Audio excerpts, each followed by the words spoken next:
হামলার জবাবে ইরানের পাল্টা হামলায় ব্যবহৃত ক্ষেপণাস্ত্র তেল আবিব, হাইফা সহ বিভিন্ন গুরুত্বপূর্ণ স্থানে আঘাত হানছে।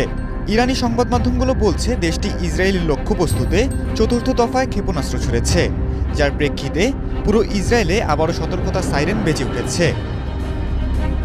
এখনও কিছু সময় পরপর এই সাইরেন বেজে চলেছে। আল জাজিরা সূত্রে জানা গেছে, ইসরায়েলের উত্তরের বহু এলাকায় শক্তিশালী বিস্ফোরণের শব্দ শোনা গেছে। প্রত্যক্ষদর্শীদের ভাষায় বিস্ফোরণের তীব্রতায় কেঁপে ওঠে ভবন। আতঙ্কে লোকজন রাস্তায় ছুটে আসে। হাইফা শহর থেকে বিস্ফোরণের খবর নিশ্চিত করেছে স্থানীয় সংবাদ মাধ্যম। ফার্স নিউজ এজেন্সি ইসরায়েলি সংবাদ মাধ্যমের বরাতে জানায়, তেল আবিবেও ব্যাপক আকারে বিস্ফোরণ হয়েছে। এসব হামলা ইরানের নতুন করে চালানো প্রতিশোধমূলক আক্রমণের অংশ বলে দাবি করা হচ্ছে। সূত্রগুলো হামলাগুলোকে চরম তীব্র ও ব্যাপক আখ্যা দিয়ে বলছে, এই হামলা নজিরবিহীন।